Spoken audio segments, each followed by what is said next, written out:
Hi, my name is Sirisha Vadapalli. In my daily work, I design catalyst systems for hydroprocessing units for renewable fuels. Today, I will explain dewaxing requirements for biofeedstocks to produce renewable diesel and sustainable aviation fuel. Dewaxing is the process of removing wax from base oil feedstocks before further processing into lubricants. And cold flow properties indicate the low temperature operation ability of any fuel and reflect their cold weather.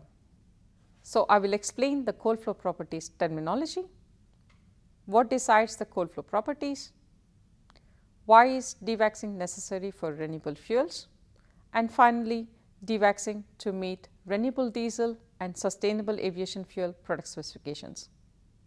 So, let us start to look at what terms we are using when we talk about cold flow properties. We are talking about different points in the sense points on a temperature scale. So, out here you see the temperature scale. So, if we take the first point here on the temperature scale, the freeze point, that is the point or temperature at which the fuel becomes free of crystals when you heat it up. The next one is the cloud point, and you measure the cloud point by doing the opposite of the freeze point. Instead of heating up, you are cooling down the oil sample and then see when the first crystals start to appear. The next one, the cold filter plugging point, is a measure of how far down you can cool a fuel before it plugs a standard filter. And I think you can imagine why this is important, because you do not want the engine, pumps or piping of your vehicle to get plugged.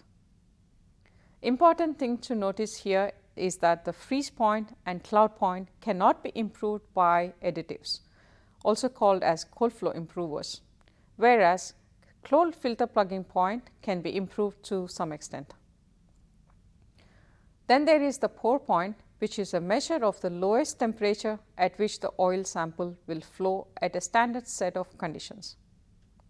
And finally, there is solidifying point, which so far only few of our Chinese customers have asked for, and there is no ASTM method for measuring that. But it is about 3 degrees lower than the pour point. For renewable diesel, cloud point and cold filter plugging point are important, and for sustainable aviation fuels, freezing point is important. So, now we know what the cold flow properties are, but what decides cold flow properties? Or asked in another way, which components form wax?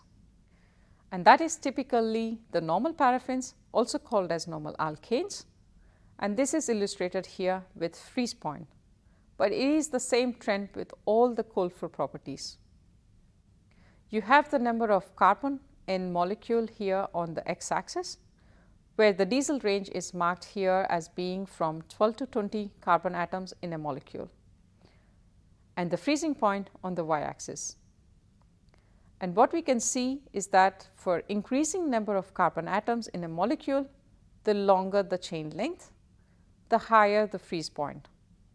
So, now when you know that the normal paraffins are the ones to form wax and give the poor cold flow properties, then let us look at why you should pay attention to the cold flow properties when processing renewables. Typically, the renewable fuels contain fatty acids, which products are long normal paraffins with around 16 to 20 carbon atoms.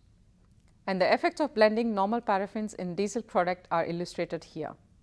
When the pour point and cloud point are measured with different amounts of normal paraffins of C18 are blended in the diesel product, what we can see is that the increasing the concentration of normal paraffins C18 in the diesel product increase the cold flow properties. So, concentration and distribution of normal paraffins determine the cold flow properties. Therefore, needs attention to the cold flow properties when processing renewables. Before diving into details of dewaxing to improve the cold flow properties, let us look at the product specifications for renewable diesel and sustainable aviation fuel. The specification of the renewable diesel varies.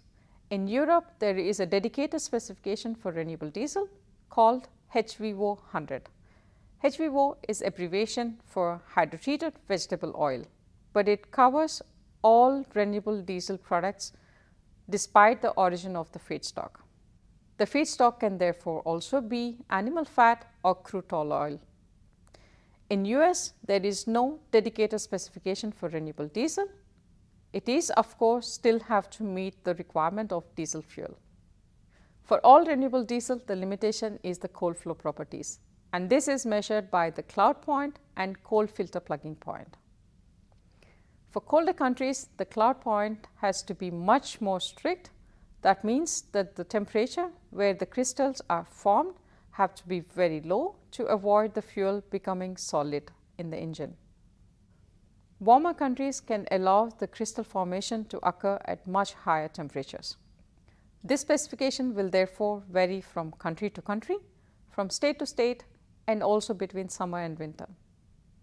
For sustainable aviation fuel, there is more limiting specifications. The upper limit of the density is a constraint, but also the strict aromatic specification of 0.58% of total aromatics and the cold flow properties are limiting factors. The cold flow properties for aviation fuel is measured by freeze point. All of these specifications can be achieved through hydroprocessing. Let us take a deeper look at the chemistry behind the dewaxing. When we say catalytic dewaxing, we in Topsoe can help you. Dewaxing catalyst can do isomerization, hydrocracking, or combination. Isomerization is also known as dewaxing. In this process, the straight chain becomes branched molecules which secure the product to stay in liquid form at low temperatures. Isomerization here can be seen forming 2-methyl isomer.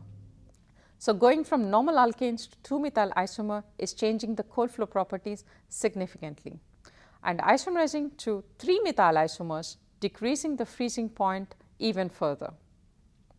And then in hydrocracking, the long straight chains will be cut into smaller molecules, lowering the density and boiling point of the product.